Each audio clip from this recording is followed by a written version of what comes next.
전도서 1장. 다윗의 아들이자 예루살렘 왕이었던 전도자의 말씀입니다. 전도자가 말합니다. 허무하다, 허무하다. 정말 허무하다. 모든 것이 허무하다. 사람이 해 아래에서 열심히 일해서 얻는 것이 무슨 소용이 있는가. 한 세대가 가고 다른 세대가 오지만 이 땅은 영원히 남아있으며 해는 늘 떴다가 지고는 다시 그 떴던 곳으로 급히 돌아간다. 바람은 남쪽으로 불다가 다시 북쪽으로 돌이키며 이리저리 돌다가 다시 그 불던 대로 돌아가고, 모든 강물이 바다로 흘러가지만 바다는 가득 차는 법이 없고 강물은 흘러나왔던 그곳으로 다시 돌아간다. 모든 것에 피곤함이 가득 차 있어 사람의 말로는 다 할 수 없고, 눈은 아무리 보아도 만족스럽지 못하고 귀는 아무리 들어도 채워지지 않는구나. 예전 것이나 지금 것이 똑같고 예전 일이나 지금 일이 다 똑같으니 해아리 새로운 것이 없구나. 그러니 보라, 새 것이로다 라고 할 만한 것이 있겠는가. 그것은 이미 오래전부터 우리 시대 이전에도 있었던 것이다. 이전 세대의 일은 기억하지 못하고 이제 올 일도 한번 지나가면 그 이후에는 기억에서 사라지게 마련이다. 나 전도자는 예루살렘에서 이스라엘을 다스리는 왕이었다. 내가 하늘에서 행해지는 모든 일에 대해 마음을 다해 지혜로 찾고 탐구하는데, 이는 괴로운 일이었으며 하나님께서 사람들에게 주셔서 참으로 수고하게 하신 것이다. 내가 해 아래 있었던 일들을 모두 보았는데 그것은 다 허무하고 뜬구름 잡는 일이다. 구부러진 것은 펼 수 없고 모자라는 것은 채울 수 없구나. 내가 마음속으로 말했다. 나는 지혜를 많이 쌓았다. 나보다 앞서 예루살렘을 다스린 그 어느 누구보다 더 많은 지혜를 얻었고 지혜와 지식을 많이 가졌다. 또한 나는 무엇이 지혜며 무엇이 바보스럽고 어리석은 것인지 알려고 마음을 쏟았는데, 결국 내가 배운 것은 이것 또한 뜬구름 잡는 일이라는 것이다. 지혜가 많을수록 근심도 많고 아는 것이 많을수록 고민도 늘어난다. 2장. 내가 또 마음속으로 말했다. 자, 시험 삼아 내가 무엇을 즐거워하는지 알아보자. 결국 이건 역시 허무할 뿐이었다. 내가 웃음에 대해서 미친 짓이다 라고 했고, 쾌락에 대해서는 그게 무엇이냐고 했다. 내가 포도주에서 즐거움을 찾아보려고 했지만 내 마음은 여전히 지혜 쪽으로 기울었다. 참 어리석게도 사람들이 하늘 아래에 살면서 무엇을 하며 살아야 좋을지 알아보려고도 했다. 그래서 나는 이것저것 큰 일들을 벌였다. 나 자신을 위해 집들을 지었고 포도원도 심어보았다. 정원과 과수원을 만들고 그 안에 온갖 과일 나무들을 심었다. 나무를 기르는 숲에 물을 대려고 못도 만들었다.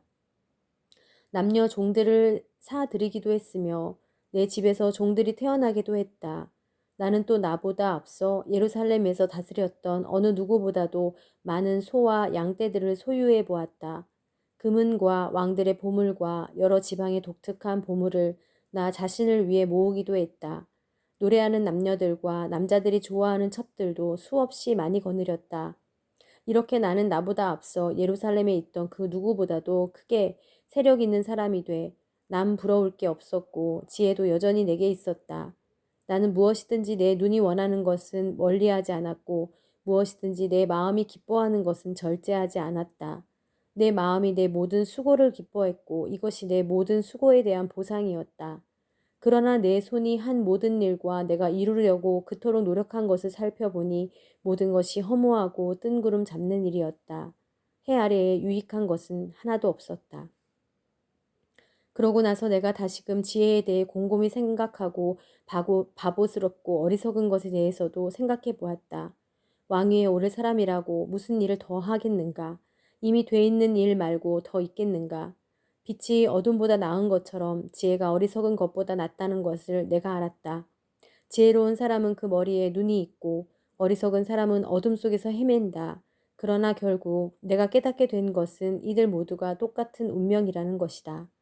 그러고 나서 내가 속으로 어리석은 사람에게 일어나는 일이 나에게도 똑같이 일어나는데 내가 무엇이 더 지혜롭다고 하겠는가 라고 했다. 그리고 속으로 이것 또한 허무하구나 라고 말했다. 지혜로운 사람도 어리석은 사람과 마찬가지로 영원히 기억되지 않는다. 이들 모두 다 미래에는 잊혀지고 만다. 지혜로운 사람이 어떻게 죽는가? 어리석은 사람이 죽는 것과 같다. 그래서 나는 사는 것이 싫어졌다. 해 아래 이루어진 모든 일이 내게는 괴로움이었기 때문이다. 그 모든 것이 허무하고 뜬구름 잡는 일이었다. 나는 내가 해 아래에서 그토록 노력해서 얻은 모든 것이 싫었다. 나도 내 뒤를 이을 사람에게 이것들을 남겨주어야 하기 때문이다. 그런데 그가 지혜로울지 어리석을지 누가 알겠는가? 어쨌든 내가 그토록 노력해서 얻은 모든 것, 내가 해 아래에서 지혜를 쏟아부은 모든 것을 그가 다스릴 것이다. 이것 또한 허무하다. 그래서 내 마음을 내가 해 아래에서 노력해서 얻은 모든 일을 보고 낙심하기 시작했다. 이는 자기 지혜와 지식과 공정함으로 수고해서 얻은 것을 그렇게 수고하지 않은 다른 사람에게 넘겨주어야 하기 때문이다. 이것 또한 허무한 것이요 큰 악이다. 사람이 그토록 애쓰고 해 아래에서 마음이 쓰라리기까지 노력해 얻는 것이 과연 무엇인가? 그 인생은 내내 고달프고 뼈를 깎는 고통이다. 밤에는 그 마음이 쉬지 못하니 이것도 역시 허무하구나. 먹고 마시고 하는 일이 잘 되는 것보다 사람에게 더 좋은 것이 무엇이겠는가? 그런데 내가 보니 이것 또한 하나님의 손에 달려 있다. 나보다 먹고 즐기는 일에 나은 사람이 어디 있을까? 하나님은 하나님 보시기에 좋은 사람에게 지혜와 지식과 복을 주시지만 죄인에게는 온갖 노력으로 모으고 쌓게 하시고 그것을 하나님 보시기에 좋은 사람에게 넘겨주게 하신다. 이것 또한 허무하고 뜬구름 잡는 일이다. 3장. 모든 것에는 시기가 있고 하늘 아래 모든 일에는 목적에 따라 때가 있으니 태어날 때와 죽을 때가 있고 심을 때와 뿌리째 뽑을 때가 있고 죽일 때와 치료할 때가 있고 허물 때와 세울 때가 있고 울 때와 웃을 때가 있고 슬퍼할 때와 춤출 때가 있고 돌을 던질 때와 모을 때가 있고 품을 때와 멀리 할 때가 있고 찾을 때와 포기할 때가 있고 간직할 때와 던져버릴 때가 있고 찢을 때와 꿰맬 때가 있고 잠잠할 때와 말할 때가 있고 사랑할 때와 미워할 때가 있고 전쟁의 때와 평화의 때가 있다. 사람이 열심히 일해서 얻는 것이 무엇인가? 내가 보니 그것은 하나님께서 사람들에게 주신 고통이었다.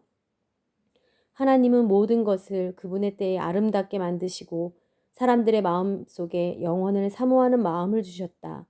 그러나 하나님께서 하시는 일의 처음과 끝을 다 알지는 못하게 하셨다. 그저 사람은 기쁘게 살면서 선을 행하는 것보다 더 나은 것이 없다. 또 사람이라면 먹고 마시고 하는 일이 잘 되기를 바라는데 이것이야말로 하나님이 주시는 선물이다. 또 하나님께서 하시는 일은 무엇이든 영원하다는 것도 안다. 아무것도 거기에 더할 수도 뺄 수도 없다. 하나님께서 이렇게 하시는 것은 사람으로 하여금 하나님을 경외하게 하려는 것이다. 예전에 있었던 일이 지금도 있고 앞으로 일어날 일도 이미 있었던 것이다. 하나님께서는 지나간 일을 또 되풀이하신다. 게다가 내가 또 해 아래에서 본 것은 심판의 자리에 악이 있고 의의 자리에 범죄가 있다는 것이다. 내가 마음속으로 의인들과 악인들 모두 하나님께서 심판하실 것이다. 모든 목적과 모든 일에는 때가 있기 때문이다. 라고 했다. 또 사람에 대해 생각했다. 하나님께서 그들이 짐승과 다름없음을 분명히 알게 하셨다. 사람에게 닥치는 것이 짐승에게 닥치는 것과 같으니 곧 같은 일이 그들에게 닥친다. 사람이 죽는 것처럼 짐승도 죽는다. 사람이나 짐승이나 목숨이 하나이기는 마찬가지다. 사람이 짐승보다 더 나을 곳도 없으니 모든 것이 허무하구나. 모두가 한 곳으로 되돌아간다. 모두가 흙에서 나왔으니 모두가 흙으로 돌아가는 것이다. 사람의 영혼은 위로 올라가고 짐승의 혼은 땅속으로 내려간다고 하는데 그것을 누가 알겠는가? 이렇듯 사람이 기쁘게 자기 일을 하는 것보다 더 나은 것이 없음을 내가 알았다. 그것이 그가 받은 몫이기 때문이다. 그가 죽은 뒤에 무슨 일이 일어나는지 알고 싶다고 누가 그를 다시 데려올 수 있겠는가?